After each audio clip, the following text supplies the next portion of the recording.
So, good morning, everyone. Uh, Today, the Civil Engineering Department of Oriental Institute of Science and Technology, Bhopal, welcomes you all. Today, we have an expert talk on topic of recent trends in the field of concrete manufacturing. We welcome our today's expert, Dr. Damayanti ma'am. She has completed her MTech PhD from SBNIT Surat. She has received many renowned awards in the scientist awards. So, I would request ma'am to start the proceedings. Okay. Shall we start, sir? Yes, ma'am. Shall we start, sir? Yes, ma'am, you can start.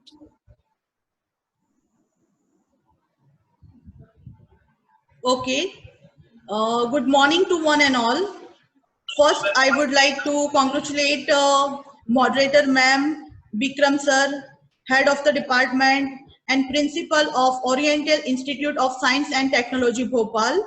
I welcome you all. So dear participants, there is a corona COVID and we all are at home. Fine. So it is our prime duty that we have to enhance our knowledge from home also. Okay. So such activity will be really very helpful for our knowledge enhancement, and your faculties did very nicely. I also came to know about that Mumtaz ma'am told me that students will join and they share with some faculties also, some researchers also, some industry person. So all will be get benefited from that topic. Okay.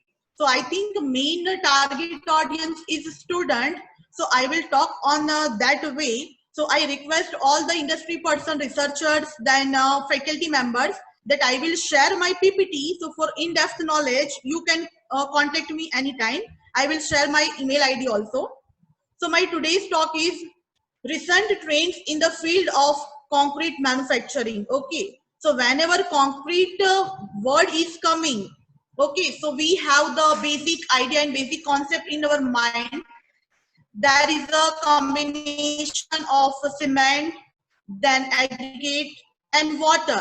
This is the simple concept of in our mind, because I think we all are from civil engineering background, so we are thinking like that.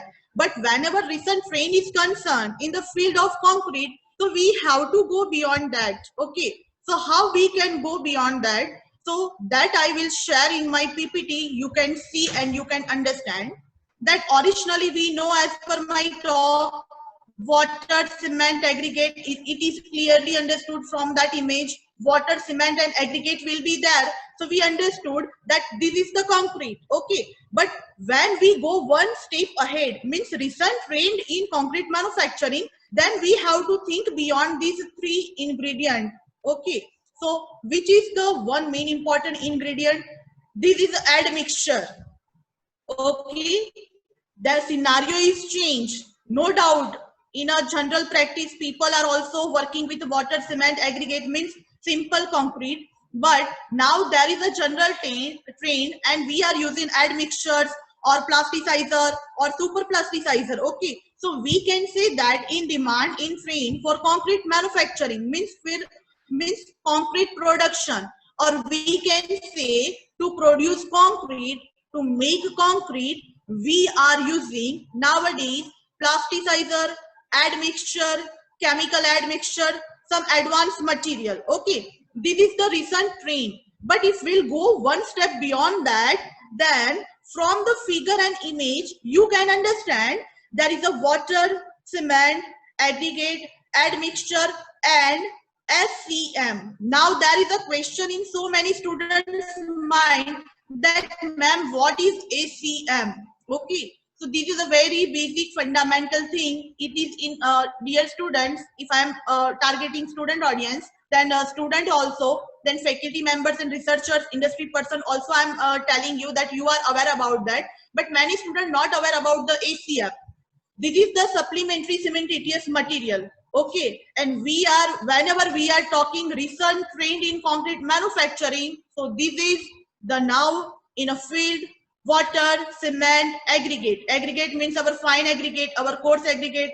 Admixture, in that you can say that it is a chemical admixture, that is a plasticizer, super plasticizer, advanced chemicals are there, retardants are there, accelerators are there. Okay, so many things come under in that scenario. But the final step is SCM, means supplementary cementitious material. So from word itself, you can understand that there is a supplementary. Okay, from that word we can understand if we are using anything in absence of any final product. Okay, suppose I'm giving example.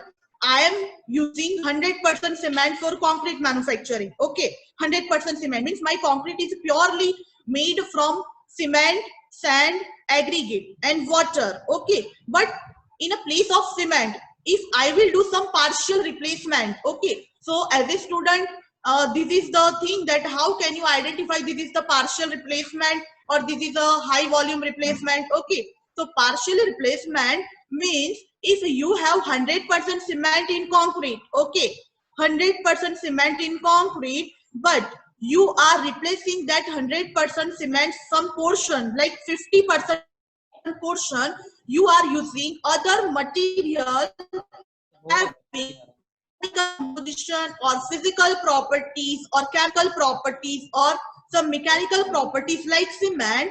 That material you are using in a place of cement in 50% or in any percentage replacement. So this is your replacement, partial replacement. If you are go beyond more than 50% replacement, then this will be your high volume replacement. Okay, but here we are talking about recent trend in the field of concrete manufacturing. So this point ACM giving us the fulfillment of that our topic. Okay, so in that recent trend in field of concrete manufacturing, our main focus on the supplementary cementitious material. If you have gone through your curriculum, then that topic is also in that as a main topic. Okay, so we will go with that, and if we'll talk about that, then we know that there is an encouragement to use so many material in concrete to reduce natural resources. Why? Because we know that nowadays global warming is there. There are so many environmental issues. We all are aware about that. Okay. So how can we overcome that problem? As a civil engineer, what is our role? Because we know that whenever we are talking about civil engineering, we have basic concept that we are dealing with concrete, we are dealing with the building construction, road construction. Then there are so many structure. We are dealing with the construction part, and we are dealing with construction part means directly we are dealing with concrete manufacturing. Okay, so in concrete manufacturing, we are using that cement. Then, my dear students, my dear audience, I want to tell you that if we are producing 1 ton of cement, then that 1 ton of cement production is responsible for 1 ton of CO2 emission in environment. So this is a very, very serious problem for environment because it is responsible for global warming, and that's why we are finding some recent solution for concrete manufacturing. So we have a solution that we can use supplementary cementitious material in a place of cement. Okay, so natural aggregate can be reduced to use in cement manufacturing. Okay, if we will reduce the use of cement, then indirectly we can save the environment by reducing global emission, CO2 emission in environment. So there is again question in your mind that ma'am, which are the supplementary cementitious material that we can use in the cement, and if we will manufacture concrete from that material, so it will be good or not, right? Because we can't use any product blindly. We have to make some research on that. Okay, we have to do some testing on that.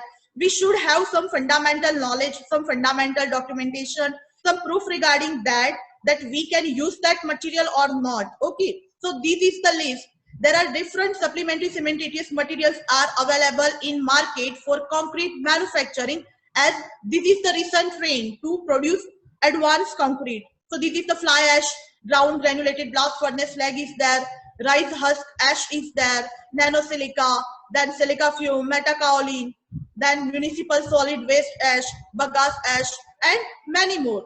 So we can see that there are so many supplementary cementitious materials, but the thing is that we have to understand the properties of that material, the chemical composition of that material, what is the mechanical behavior, what is the physical behavior. If we'll use that material, then it will resist against different environmental condition or not. Why? Because we know that concrete is a very good in compression but very weak in tension. As well, concrete is a heterogeneous material, but there are some issues with concrete regarding the durability. Okay, so when durability is concerned, so we have to think that whatever structure we prepared from our concrete by using some advanced supplementary cementitious material as a recent trend in a recent advancement in concrete, so that will be feasible or not in different conditions, in different environment conditions, right? So regarding that, we will discuss in detail so we all can get the idea. So here, first we'll talk about the fly ash. So here you can see the color and that shape of that fly ash. It is similar like cement only, but having a like a grayish color. Okay. So if we talk about the fly ash, so fly ash is generally we found near that Pozzolani, Naples region. Okay. And based on that, that fly ash as a pozzolanic material come in picture. Okay, and if we will talk about the properties of that fly ash, then it is like similar type of cement. If it is similar type of cement, then we are using in concrete manufacturing. Okay, this is the basic concept. Whenever we are introducing any material for concrete manufacturing as a supplementary cementitious material, then there is a general thing that yes, that material having little bit or maybe similar type of properties like cement. Okay, so called fly ash, generally referred as fly ash. This is a byproduct which we get from thermal power plant. Okay, from thermal power plant we can get fly ash. But as per the region, as per the industries, as per the soil conditions, as per the power plant manufacturing process, fly ash type is the differ. So there are different type of fly ash, and for that fly ash there are so many standards are there. Suppose we are civil engineering field background person, and if we talk about standard, so generally we are aware about the Indian standard, British standard, then Euro codes. We are aware about so many code, but for different type of fly ash there are some specific guidelines. So if I will talk about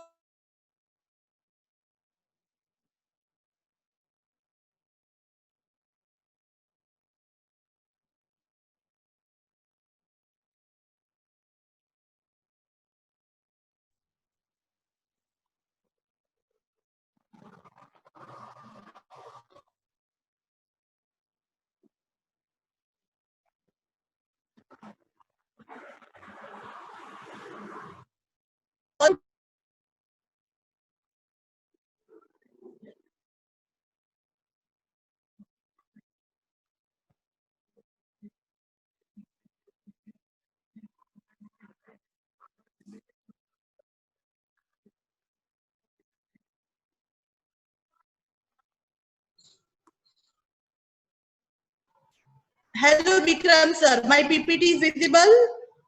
No, ma'am, it's not coming now. Okay, fine. So again, I have to share screen. Now it is visible. Can Yes, you hear me yes, and can you see the yes, ma'am. PPT? Yes, ma'am. It's visible. Okay, fine. Okay, fine. So here on road, you can see that people are working with a fly ash. So what is the use of that fly ash in a concrete? Okay, because we know that we are using that material as a supplementary cementitious material to produce advanced concrete. But that type of concrete which we make from fly ash, so at which places we can use that? Okay, so for roadways, for structural field, for drainage median, for masonry asphalt, and there are so many places where we can use the advanced concrete which we make from fly ash, which is a one type of supplementary cementitious material.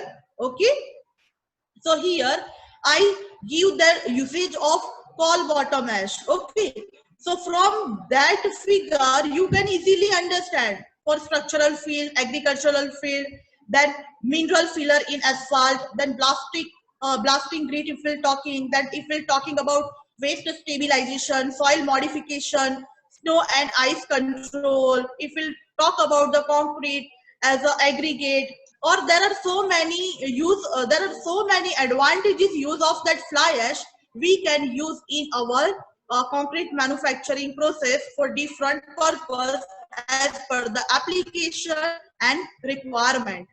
Now if we'll talk about the characterization, okay, so I already told that we should aware about the properties of the material. Based on properties only we can decide that we have to use that material or not as a supplementary cementitious material in concrete. Okay, so we know that fly ash is a byproduct material and its physical, mineralogical and chemical property depend on the type and mineralogical composition of coal that already I told in previous slides. Okay, these all properties vary not only from the one power plant to another, but also within a one plant itself. Means whatever I told, this is the correct that it will be differ for different region, different power plant. Okay, different manufacturing product, that type of thing. But if one plant is there, so in one plant one time we will that collect fly ash, so in second time whatever fly ash we will collect, so maybe it will have different properties compared to previous one. Okay, so this is the part to think on that ki all the fly ash don't have similar type of properties. If we talk about the physical, then we know that it can be rounded, it can be irregular or regular, angular, but mostly in spherical shape. If I will show you the ACM image, then you will get a good idea regarding that. The shape and quality of fly ash particle, surface effect, the amount of water needed for that workability of fly ash concrete. Okay, because whenever concrete is there, so workability is also our main concern. So whenever we are using that type of material, so we have to focus on workability too. Okay, and the shape, size, quality, all are responsible for the workability of concrete. Okay, now I told you if that I will show you the ACM, means scanning electron microscopy. I show you in my previous PPT the heap of that fly ash. In that you already seen that the material was like a cementitious material in a powder form. Okay, but here you can see the ACM, means scanning electron microscopy. So from that you can easily understand the shape of a fly ash. This image I have put to understand you the shape of that fly ash. It is the different shape. Thanosphere is there, plerosphere is there. Okay, ferrosphere, then diatomat. That all are the shape of fly ash that we got from scanning electron microscopy. This is a one type of test method only. If we'll talk about chemical and mineralogical properties, then yes, we have to talk about that. Why? Because cement having a lots of chemical compositions. Okay, so as per that, we also have to discuss about the chemical and mineralogical composition of fly ash, right? Because of that only we can decide that it is advisable to use or not for advanced concrete manufacturing. Okay, so major constituent, if we'll talk about that like silica, SiO2, alumina, calcium, then iron oxides. There are so many chemical compositions are there in that fly ash, right? Fly ash also contain magnesium, sodium, titanium, potassium oxide. Okay, so there are so many chemical compositions, similar type of cement, and that's why we advise to use that material in a place of cement in certain quantity as a supplementary cementitious material to manufacture advanced, or we can say good concrete. Okay, here in that PPT you can see the oxides whatever I told, maybe from the PPT or you can't see, but here in that PPT you can easily see the oxides, and it is these ranges, because whenever any standard is there, whenever any guideline is there, then proportion of any oxide, proportion of any ingredient should be fixed. Okay, it should be not beyond the limit, it should be not below the limit. If it will be like that, then our concrete will be fake. So that's why we have some basic guideline regarding the oxides. Then whenever fly ash is there, so in how much range chemical compositions are required. So here you can see SiO2, L2O3, Fe2O3, CaO, MgO, Na2O, K2O, SO3, then loss of ignition. Okay, that all the oxides are there, and its range is already mentioned in that table. I will share my PPT to organizer, Dr. Prasad sir, Mumtaz ma'am, okay, and organizer of the institute. So the participants can take my PPT also. So whatever I'm trying to deliver you over here, so after that, after seeing that PPT, you can try to connect more easily. Okay, so if we'll talk about the classification, as I told, so there is a class N fly ash is there, class F fly ash is there, class C. So there are different classes for fly ash. Okay, we are aware about that ki whenever a cement is there, so we have different type of cements.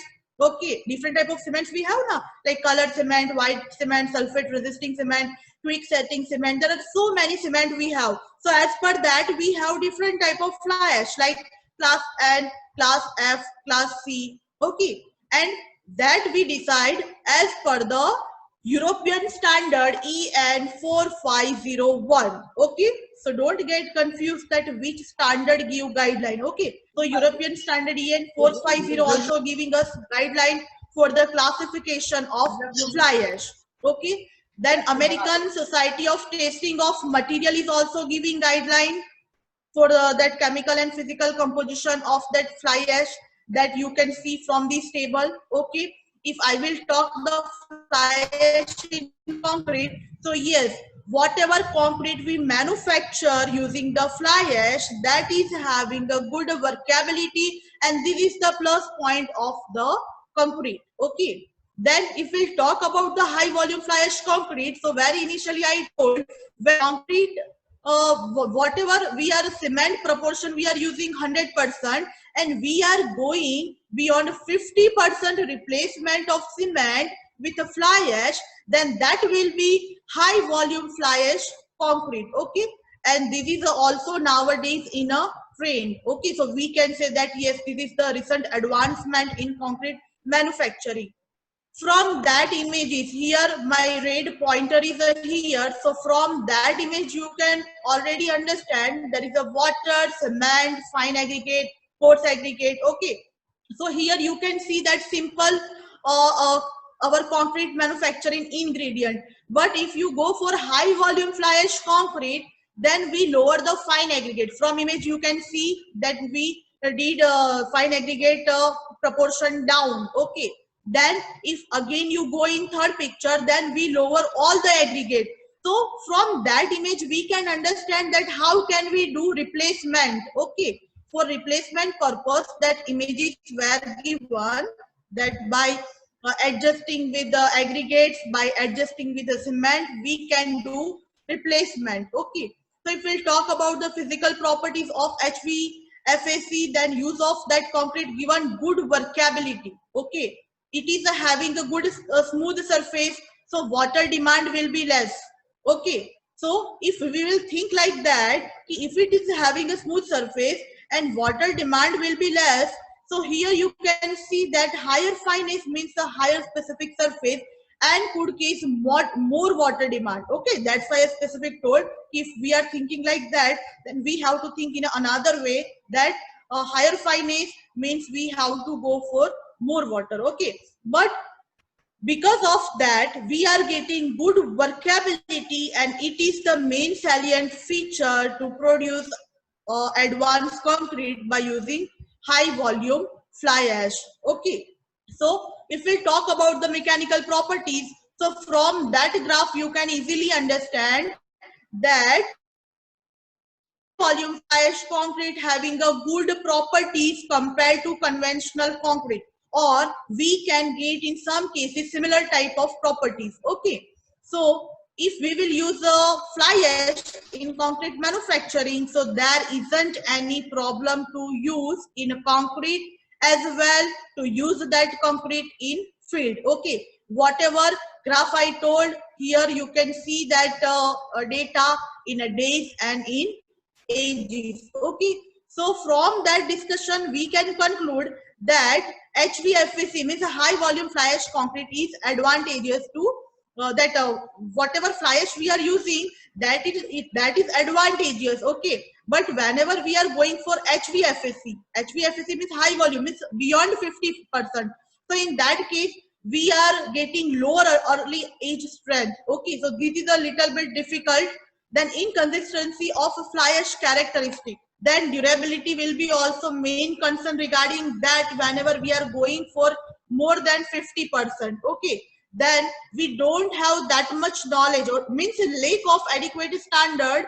So with existing concrete mix design standard, we can't go with the HVFAC, means a high volume fly ash concrete. So proper knowledge is required, which we don't have in standards.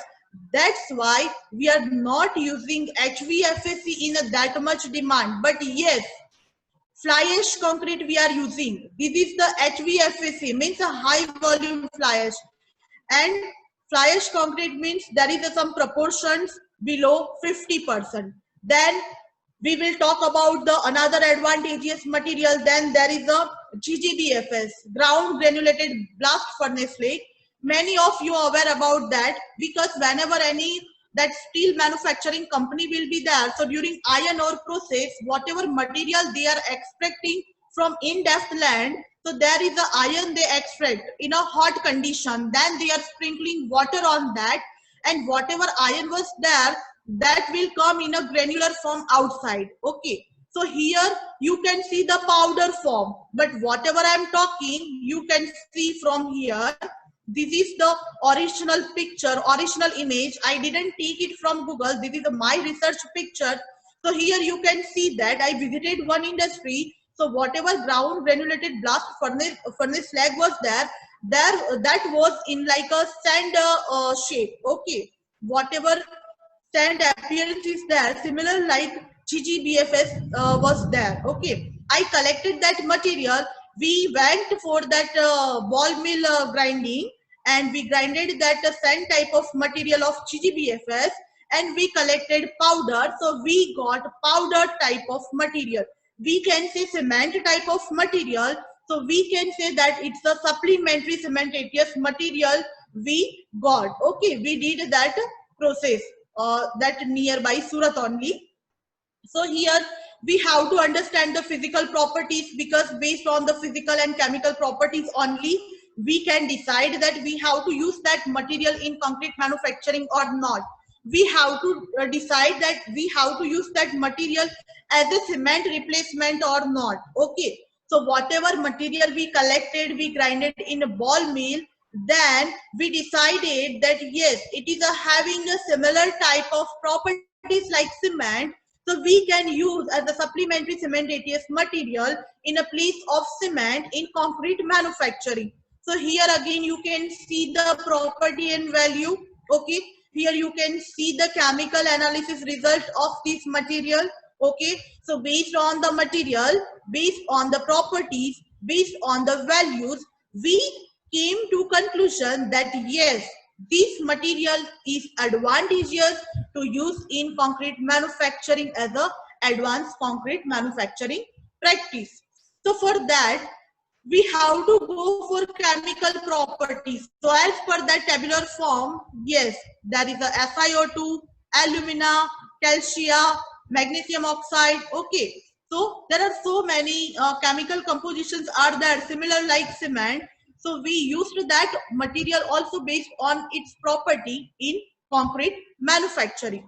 You can see that because of its cementitious property, the GGBFS has been used many years as a supplementary cementitious material in that Portland concrete, okay, PC concrete, plain concrete, plain cement concrete, either as a mineral admixture, as a concrete blended, like different type of blended cement, we can use that blast furnace slag in concrete manufacturing. So we can say that it is not that much recent trend, but in a past also people are using that material, but as a partial replacement or maybe in a some extent, okay. But now people are going in a high volume, means in a beyond 50%. And if I will share my own experience, then at my region there are so many that material providing and material manufacturing companies are there. They told me that ma'am, we are using that material at many places, okay.